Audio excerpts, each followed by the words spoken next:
Let's get real for a minute. Welcome to Real Talk Editions, where we drop quick gems, real stories, and straight truth between the main episodes. No scripts, no filters, just raw inspiration to keep you moving in purpose and power. So lock in, because what you're about to hear is real talk that hits different.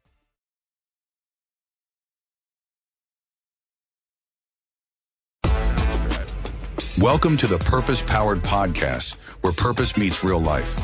With your hosts, Michael and Niko Ford, a faith-filled couple who have walked through trials, triumphs, and transformation, and now use their story to empower others to live on purpose. This is where faith gets practical, vision gets clear, and power gets activated. We talk growth, mindset, relationships, business, and walking boldly in who God created you to be. No fluff, no hype, just real conversations that help you level up and live with purpose every single day. So without further ado, here are your hosts, Michael and Niko Ford. Take it away.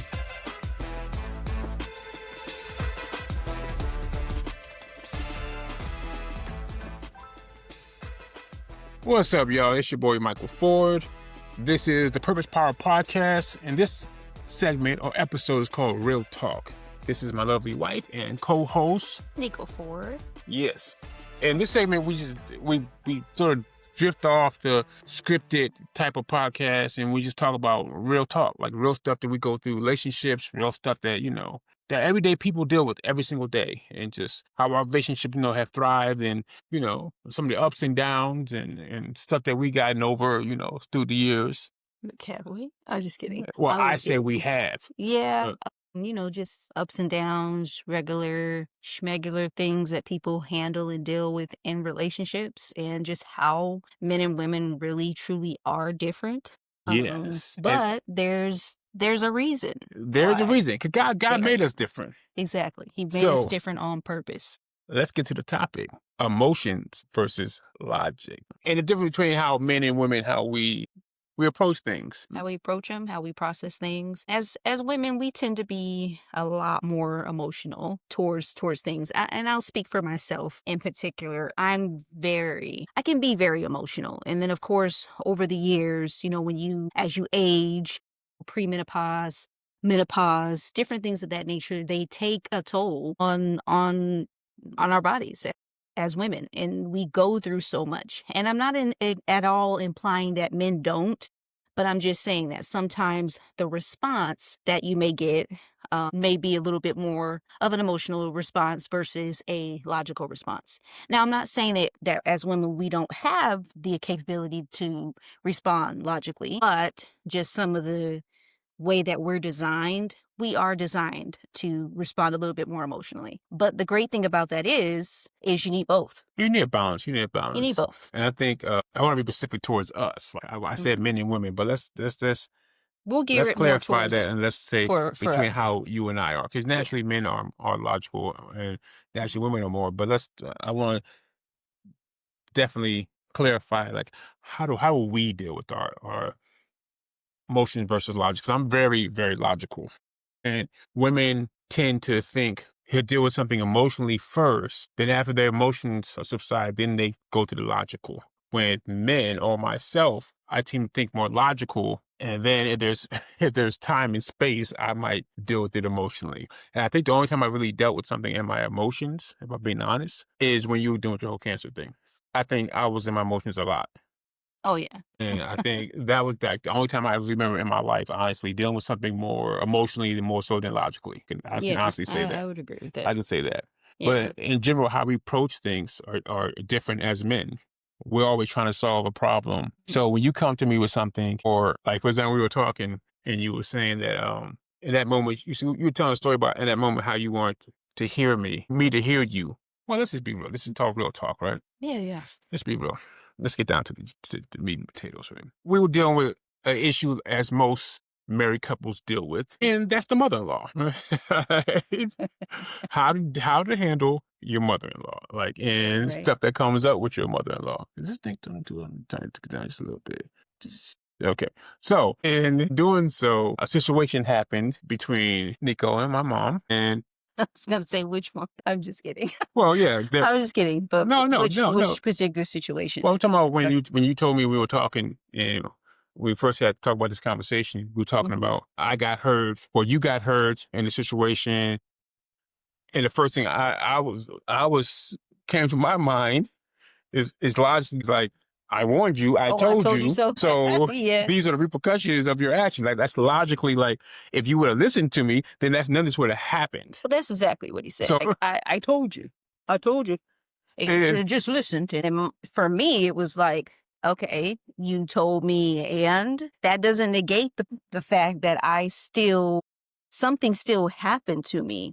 And it happened not because necessarily I was being disobedient or I was just trying to be this, I don't know, just trying to do my own thing. It wasn't that at all. It was just simply in the time frame of thinking that I was doing the right thing. I didn't really know how to really stand in myself or just be able to, have enough confidence to say no, to kind of, like I well, said, just stand in who I was at the time. I was young. I was very impressionable. I was still wanting to be liked, that people pleasing thing that we tend to do sometimes when we're young and when we're still learning and still growing. And I can admit that I got taken down the rabbit hole because, so to speak, I was trying to people please. And that's I can agree. ultimately how it happened. And I had to come to the terms between myself and God was that I had to be honest about it and say, okay, this was the part that I played, and not saying at all that I deserved what I got, but for my husband, it was just kind of like, well, hey, I told you, and it was like, okay, so there's no empathy at all. Like you have nothing for me besides I told you. I did have empathy later on. I did, but my first initial reaction was like, logically thinking from a man's point of view, was like, if I told you don't go down that road, there's a pothole, you're gonna get hurt. And if you go down there, I'm like, almost is like, I told you, but you got what you got. Like that's how Yes. that's how men think. That's how we think. When you tell And me there's a pothole, saying, hey, don't listen to this person or don't do this, and this person is we're not talking about just some Joe Schmo on the street. You feel what I'm saying? We're talking about your mother, my mother-in-law. Now, I understand that you have history with this person because she's your mother, right? yeah, no, I don't really have any history with this person. I'm coming into this situation with again, like I said, very naive, very people pleasing. And at the time I didn't know I was a people pleaser. I just thought I was doing the right thing. Hey, I'm honoring this person and thinking that by honoring them means dishonoring myself. No, I You get understand that. what I'm saying? I get that. So that's where I was in that space. And so, we would have this argument back and forth, and specifically when we were mad at each other, it would come up. Well, and then I would, be very nasty and how I was, talking or saying something rather than just saying, hey, sweetheart, I'm hurt. And I just and really what I was saying is I need you to kind of like show up for me. And I didn't feel like I was being shown up for. I just felt like sort of like, okay, well, you got hurt. Oh, well, I told you. And it is what it is. Let's move along. And for me, I'm still stuck there because my emotions, and granted, yes, there comes a point where you need to think logically and you need to say, okay, you got to heal from this. You understand? It's not happens to you, but it is your fault how you respond. I can agree with that. You know what I mean? I So, can agree with that. as I started growing in the Lord, it's like the Lord would show me like, hey, this is where you were irresponsible and how you were looking for this person's approval instead of looking for my approval. So it was like I had to get that from the Lord, but I wanted it from my husband. I wanted my husband to kind of, like he said earlier, men solve problems. They like to solve problems. And I wanted him to essentially solve the problem, not, necessarily chomp down on your mom or anything, but just sort of, be there for me because I don't have the experience. I think in that instance, this is why it's very important. My allergies bothering me a little bit, but I think it's really important for young men, because that was earlier in our relationship. As young men, it's very important to understand, like, we do think logically and women are emotionally first, but there is a balance when it comes to it, and how the balance works in the kingdom of God and how everybody plays their part. Yeah. But you have to learn, like, okay, in instances like that, I have to, step from my pride and not say, like, you know what, I told you so. Like, I Yeah. told you so. And learn how to just be there as a husband and love you like Christ loved the church. Exactly. But that's something I had to learn. And something that I'm always still learning Still growing. today, because I'm very logical. I'm very methodical. I like it. Like my mind, I like stimulation in my mind. So I think a lot. And um, I recently came across some stuff that, that related to me, how my mind work as far as highly intelligent individuals. No, I'm not trying to glorify myself in any way, I get it. but how my mind works. My mind thinks very fast. So it's like, okay, I process stuff very quickly. So when someone comes to me something, I'm like, "Hey, here's the logical step, A, B, C." Like my mind runs that all down. So the emotional factors of that don't factor in. It's like, okay, all right. Now I have to learn that, okay, emotions are not bad, Yeah. but as men and let's not say it's men, let's say it's myself and what I've gone through, I couldn't have relied on my emotions. My emotions wouldn't have served me well at all. So I've learned to suppress my emotions to get the job done, to push through things. Now, yes, at some point, at some stage, it has come dysfunctional in a way, because I'm what is it called? What my brother calls it, emotionless being, because you just know how to react and just keep going through it.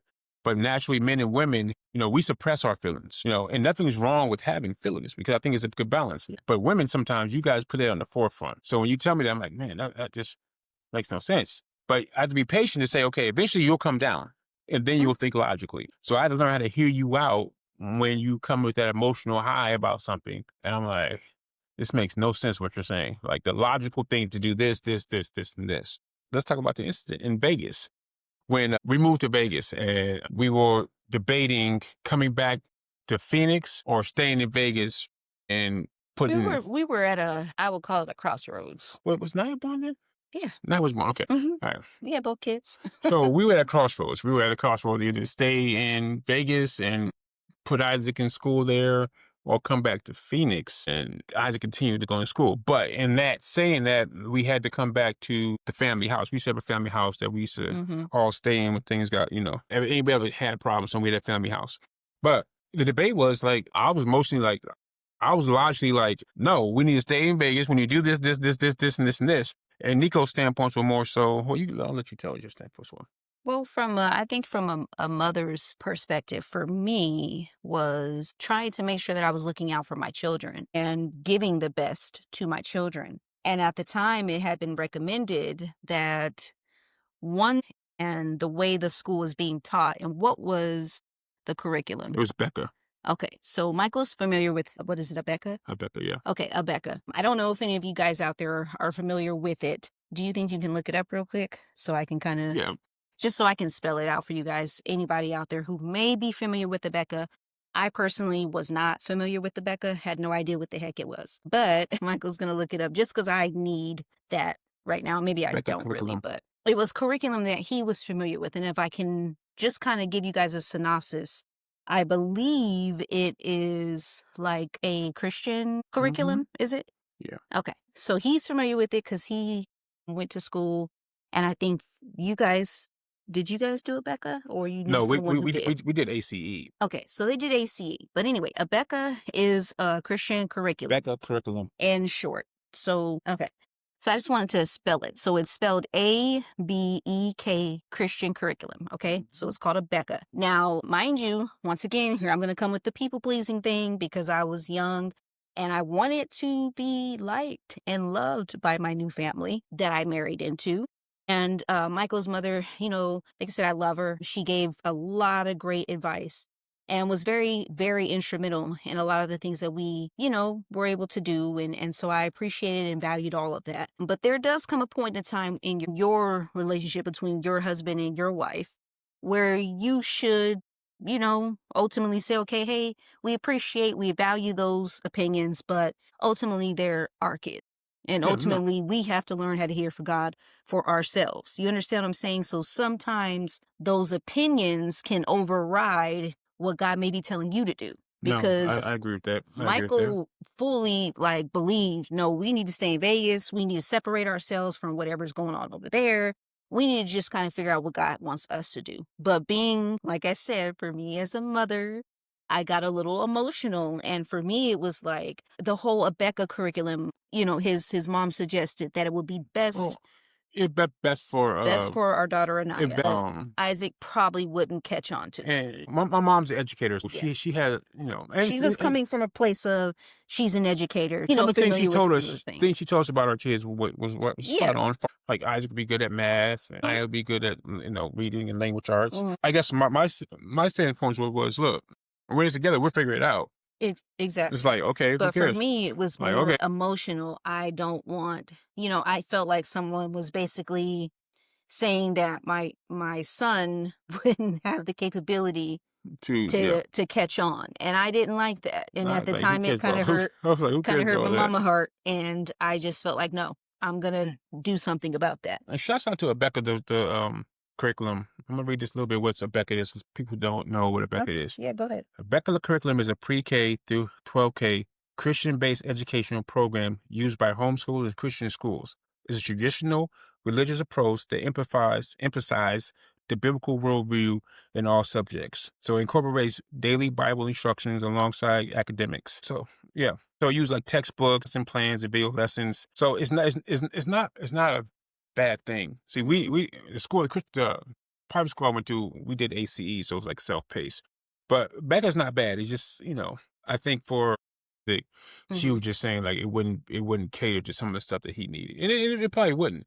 But I guess my thing was like I didn't care about that. We'll figure it out. Yeah. I was like, look, when there's a will, there's a way. We can power through it and just okay. Right. But we end up and I ended up giving in.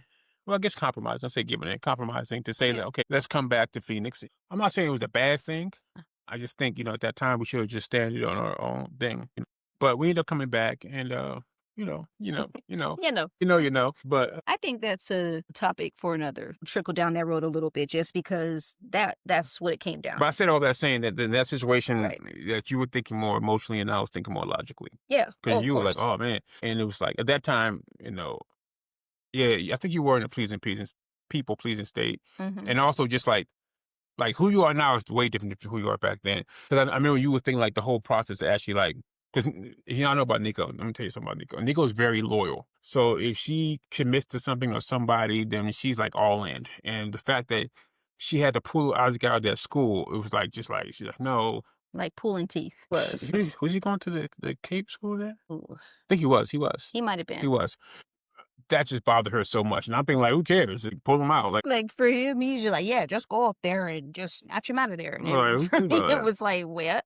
No, like you might explain and all these different things. Yeah, I would definitely say that was my people pleasing error. And I thank God that I have since been healed from that, and I have been able to trust God a lot more in being able to say no. And not feeling like I have to have an explanation as to why it's no. It's just no. Yeah, because the word is very clear. Your yes be yes. Exactly. And your no be no, your yes be yes. And when it comes to emotion, and logic, like versus logic, like in relationships, like especially a relationship that's based on like a God-based relationship, you can't be, because there's a balance to be said between both of them. Oh yeah, like most definitely. And I think in a relationship you have to be open to your partner to be willing to say, you know what, okay, even though logically this makes sense, but let me take time to see where she's coming from, hear her out, and not just go to the logical solution right away. Because I can say like once you work through your emotions, then we always come to a logical conclusion. I guess that initial part in the beginning used to frustrate me so much. Just like, yeah, because his brain, the way his brain works, it takes information and it goes, does this make sense? If it doesn't make sense, throw it out. And so, and that drove me crazy too, because I'm like, you're not listening. You're just going with, you just want me to hear. And I would always tell him like, I can accept who you are and everything that you are, even the stuff that like drives me nuts. Like I will not say anything. And he used to tell me all the time, you could tell me about myself and I'm fine. And I'm like, okay, yeah, but I don't have anything to tell you about yourself. So with that, let me interject right here. Let me interject right now. Okay, because with that, so how my brain works, because I would say to her, give me an example. Give me an example of what you're talking about. And she took that as if I'm saying like, oh, trying to throw it in my face, or because she was like, her response was like, I don't remember the stuff you did, so I don't give an example. Okay. But the reality is, you didn't remember the stuff that he did. And I didn't, because if I'm just being very transparent myself, I didn't have a reason to remember it. And for me, because the more I got closer to God and I understood who God was to me, and was like that this being just loved me and loved me even when I was ugly, even when I was sinning, doing stuff I had no business doing, even when I rejected God, he still loved me. And to know he had this infinite love for me, has this infinite love for me, made me see everything differently. So for Michael, I would never remember. And he would get so mad because he's like, what do you mean you don't remember it? But you're making it seem like I'm just this perfect person. And I'm like, but I'm not. I really don't remember, because I almost believe that that's just a part of who God made me to be. And as I got closer to him, that didn't matter to me. None of that mattered. It And just, what I was really saying is not, and then, it's funny that, maybe like 3 or 4 days ago, we had a breakthrough, and I just like explained to her like what I mean by that. So I'm not saying like tell me when I did that. I was really how my mind works. I'm really saying like, give me examples so my mind can relate to what you're saying, so I can process it. yeah. So if you don't give me an example, then I can't connect the dots. So Because it would frustrate me when he would say that. I'm Because like, I'm just like, give me an example. I'm I like, don't have an example for you. and I'm not saying like, What give me an trying to, example like when I did it, because I didn't do it. No, yes, my thing but was it like, was, that really is give me an example. exactly how it would come off And I though was like, sometimes. oh. And it would drive me I nuts. was like, give But me an yeah, example. So my brain, how it works is I need reference points. yeah, So I'm like, okay, if you give me a reference, then I can cross-reference and say, okay, you know what, I did do that. Because I have no problem being held accountable. And sometimes people think I come off like I know it all, or I don't do anything wrong. And that's not the case at all. yeah. All right, if you tell me something, if I really don't understand, I'm really telling you, like, give me an example so my brain can have a reference point to say, okay, because Right. I do a lot of self-reflecting, sometimes too much. And Niko has helped me with that and she has really helped me with that, because I overanalyze myself. Yeah, Michael's like one of those. Have you ever seen one of those? What is it? I used to clown you about. Okay, I'm gonna say something. I don't know if y'all might catch it out there, but it's almost like a oh my goodness, it's on the tip of my tongue. Lord, please help me. Holy Spirit, bring it to me. I can see it in my head. Anyway, it's like a okay, what the heck is it's a Japanese thing, okay? Some of you down your own Thank sword. you. Yeah, yeah, Thank yeah. you. Yeah, yeah, yeah.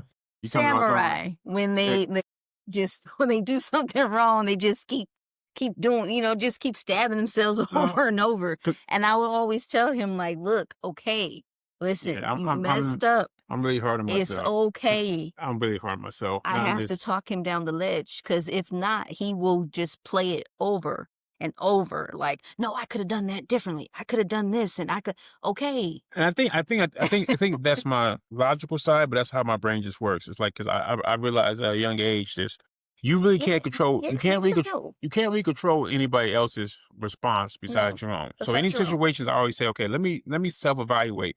What did I do in that situation? What could I have done differently? But I overdo it. Well, I yeah, way but I way you overdo it. you condemn yourself, and you got to remember. And I would tell him this all the time.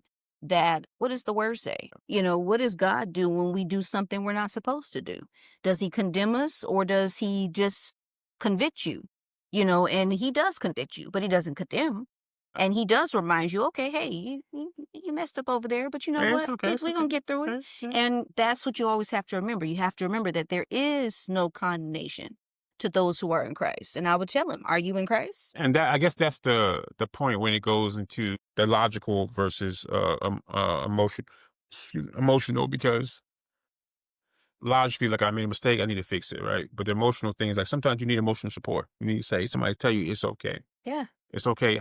And in a relationship, because I can tell you guys honestly, I'm a different type of being. The way way my mind works. Uh, it really goes and goes and goes. And a funny thing is, I never thought I'll be married at all, because I'm almost compatible like 3% of the population or 4% or something like that. So the fact that I'm married is like a blessing in itself, because I'm very, very logical. I'm very, very. It's not also logical. I'm very what's the word? I'm very intellectual. So I believe like, okay, like arguments sometimes. I'm like, we can talk about anything. We can have a civil conversation about something. It doesn't matter what the emotional highs are. We don't have to get an emotion. We can just get logically and factually about something. And that used to drive her crazy. And I'm thinking to myself, like, and I had to learn to understand people and that people are different. I'm thinking like, what am I saying that doesn't make sense? Like, this logically makes sense, factually makes sense. So what is the problem? Like, I don't get why you don't understand my position. It's like, it's not that I don't understand your position. No, it just for a long time, it was like, okay, I had to see it from your standpoint, and I had to learn to see it from other people's standpoint and your standpoint to say, okay, you know what? And I had to teach myself how to learn other people's emotions. Like I really did. And this is when I was a kid. Something didn't make sense. I didn't like that makes no sense. Getting in trouble or like certain type of things, this doesn't make sense. So why would I do this? So I was always a kid that I never was pressured into doing something. If I said, "Oh, that makes sense," or if it's a risk, I took the risk, knowing like I used to plan my mess ups. Like it's crazy. It was just one of those things. Well, you know, we've been together what 15 years, 16 years. So learning like okay, how to. Been together 16, married for 15. And I remember there's a point when, we first got together, I was teaching her a lot and I was showing her and it was great. And my whole thing was to make sure that she's okay. She can be okay without me. And I was like, okay, cool. I remember that. I'll be honest. I remember when we first got together, I was like, oh, sometimes, man, I'm thinking it's like, ugh. Like, she can't think like me. And I'm like, okay.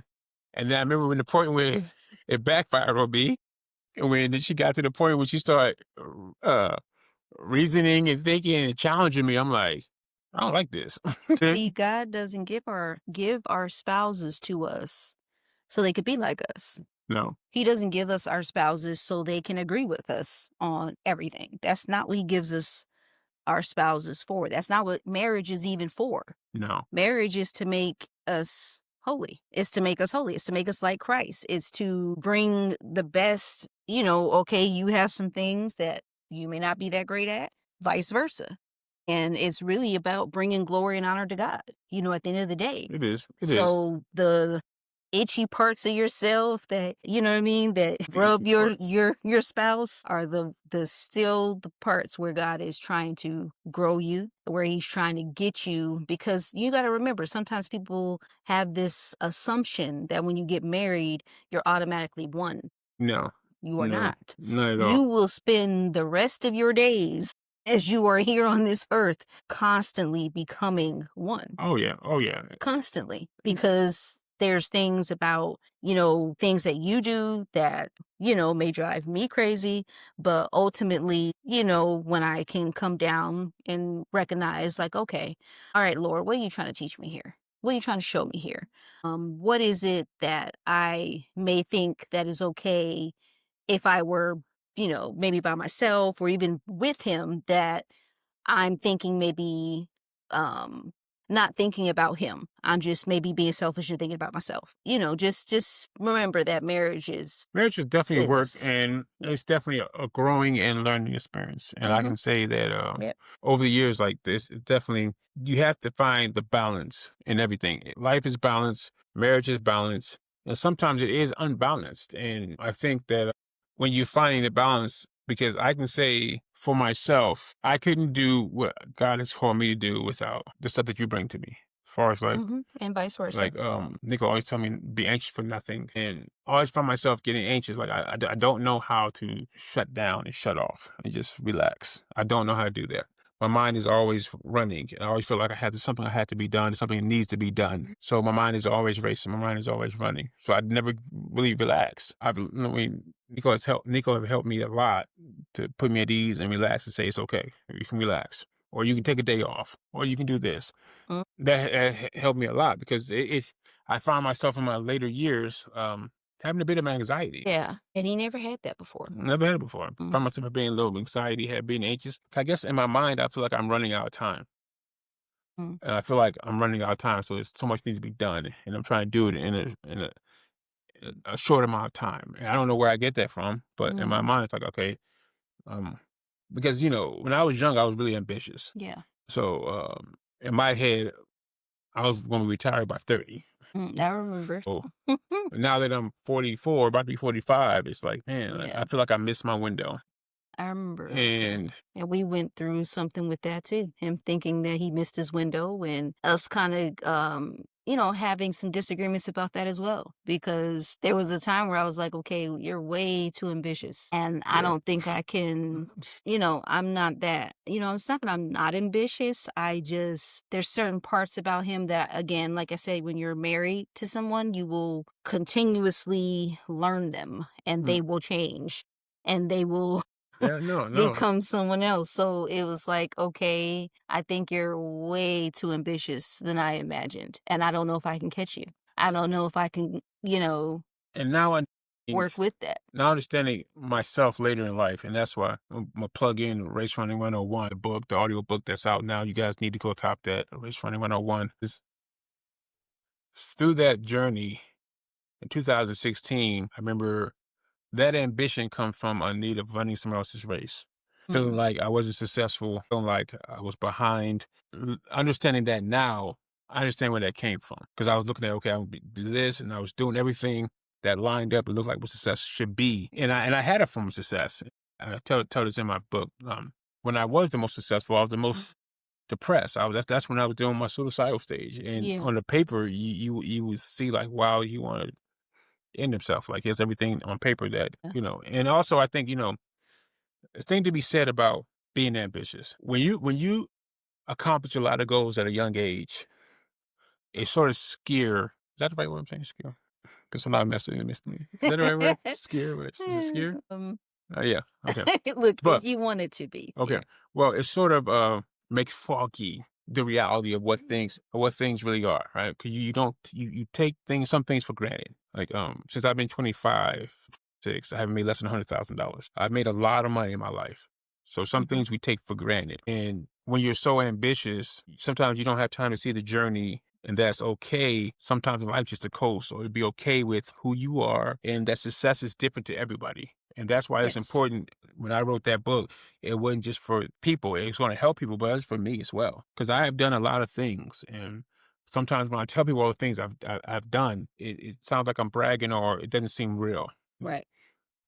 From being a nurse to knowing how to fly to doing all this, to being an entrepreneur, all these things that sounds unreal. Now, to me, it sounds like, oh, I was searching for something. So I did a little bit of everything because I come from a family of achievers. Yeah.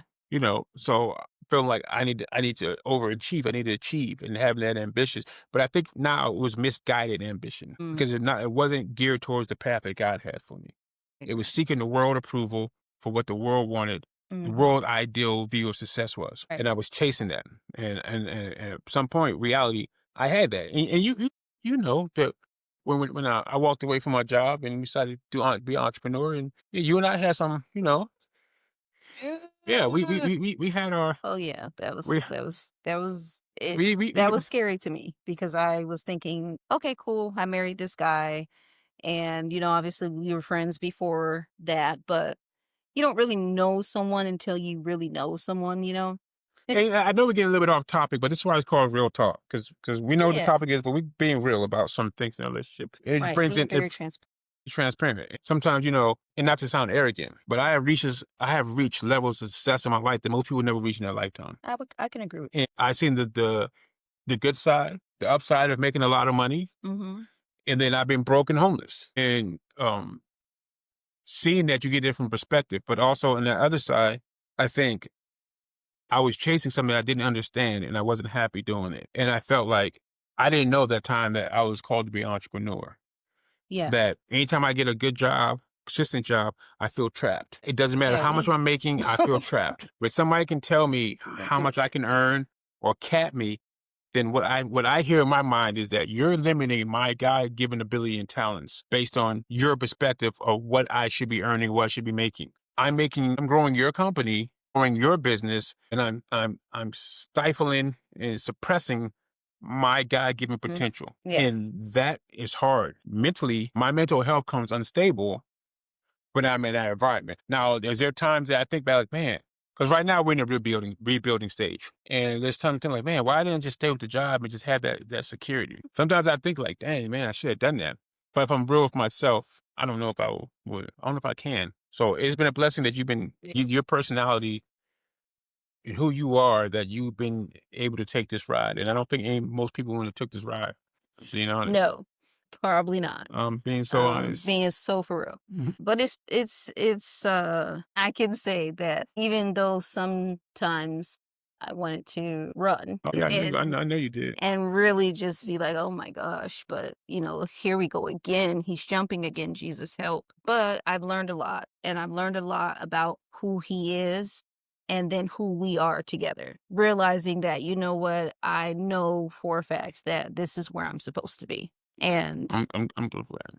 but there was a few times he did scare me, and I was just like, oh my gosh, like what did I get myself into? A Like, few times I scared myself, but I but he would never he never let me know that he was scared, because he just put his parachute on and just jump. And that's the more sometimes, logically, and that's more the logical, more than emotional. I'm like, I could bet on myself because the facts are this, and I can just go ahead and just do this. And then the emotional side of her, it's like, and she had valid points, because I'm not gonna say she didn't have Mhm. valid points, because but yeah, at the time, like I said, the way his brain works is if it does not make sense to him, he wasn't trying to hear it.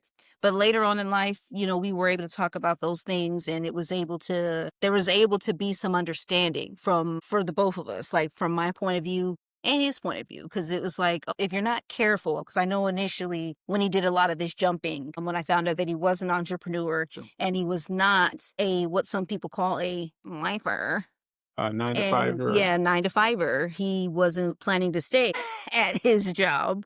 And I did, I was scared, and I didn't know how to react. So a lot of it came off as anger towards him. And it wasn't anger necessarily, it was just like, I'm scared and I don't know what we're doing. And in his mind, he's just thinking, hey, look, you should just rock with me. Yeah, and I think And the takeaway from that is, I think back then I should have been more empathetic to what you were going through emotionally and be there yeah, for you emotionally to explain it more. I guess right. my thing was like, look, we're jumping. This makes sense. We're doing it. Basically. And look, it's me and God, and you ready with it, then you out, I'm out. I'm doing this no matter what. And And you he know, did. in He did. hindsight, and now that I'm on my latter, I guess older, it's a little bit older. I would say older and wiser. I think I'm ambitious, but I'm not. Yeah, oh yeah, you're I'm still I'm not, ambitious. I'm not youthful and ambitious like before. Sometimes I do miss that, because sometimes I Yeah, think like I need that sometimes, and I don't know how to pull that back like right out. now. Yeah, I think I need that, but I don't know how to pull that anymore, because I guess I'm wiser and I see the bigger picture of everything. So Mhm. now I'm trying to pull back that youth ambition to just jump. And now I'm like, no, I think that's life though, because life teaches you like over time, like things you experience, things you go through, it does affect the way how you handle things, how you do things. Like, Right. and I think for me, I think after 2018 and that's the health scare, I think my ambition like piped down a lot. And I think because of fear, because that's the first time in life I was unable to do anything. Yeah, that's And I true. had to trust God in a whole new way. I wasn't able to do anything. Yeah, And yeah, I think now I'm more cautious. Yeah, I think way more about stuff now. Sometimes that gets me in trouble too. I think too much now. yeah. And before I didn't do that. I was like, this is happening. And Basi- you were the thinker. yeah, And you used to be like, you had the hesitations. And now you're like, now you tell me now, hey, jump. I'm like, but should we? Let me run the numbers on that. And it's right, like, right, now right, it's like, but, right. but Yeah, I do thank God that where we are, while we close this up, just spent 43 minutes so far? I think it's been Okay. pretty good. No, they're good. I know we got off topic a little bit, but I just want to talk about real talk and I, some I things. think everything's sort of tied in to Okay. everything. I Okay. mean, I think sometimes we want to just again, I would say when you're a Christian and you believe God, you're trusting Him, these podcasts sometimes are going to go, Yeah, they may they might go, go. but they're going to come back at Yeah, some they'll point. come back. They'll come back. Because for us, I believe in giving, the Holy Spirit freedom to do what He wants, and He does too. So we may think, oh, it got off track, but my belief is that somebody out there got something from Yeah. where we think we might have gotten off track, but ultimately we were being transparent with you all, but also sharing how, logic and emotion, how they both are needed. Ultimately you need both. I do. I think it's a balance. Yeah, It's a balance. it's an absolute It's balance, and you absolute need balance. both. I think it's absolute balance. Yeah, And I think now I'm trying to be more on I guess I entertain the emotional side now. I have to think about it way more than before. I agree. And I think that comes with age and comes with wisdom. So, Mm. with that said, Yeah, I think we're gonna wrap it up. we'll wrap it up. So, Once again, I'm Michael Ford. And I'm Niko Ford. And this has been the Purpose Powered Podcast, the real edition. And we'll keep bringing you editions in here, the real talk editions too, just, to fill in some of that stuff. Because some real talk is just something necessary. I think we lack that a lot today. We're trying to be politically correct with things. And if you guys have any ideas or topics that you want us to touch on, maybe you have some things that you are experiencing in your marriage or relationship and you're not sure, and maybe you just want us to kind of talk about it or touch on it. Yeah, we'll Reach definitely, out to us. We'll definitely we love to give our perspective, and yeah, we might even go live and then, have you guys come on. We have the ability to do that, and you guys talk to us about it and, answer any questions, Yeah. So what we know, and what we don't, we don't. So it is what it is. On that topic, thank you guys for joining us tonight. Thank you very much. We appreciate it very much more than you guys think. And till next time. Y'all be blessed. Y'all be blessed. Holla at your boy. You've been listening to the Purpose Power Podcast with your hosts, Michael and Niko Ford. We hope you're leaving inspired, recharged, and ready to walk in your purpose. Don't forget to share this episode, follow the show, and keep the conversation going. Until next time, stay purpose powered.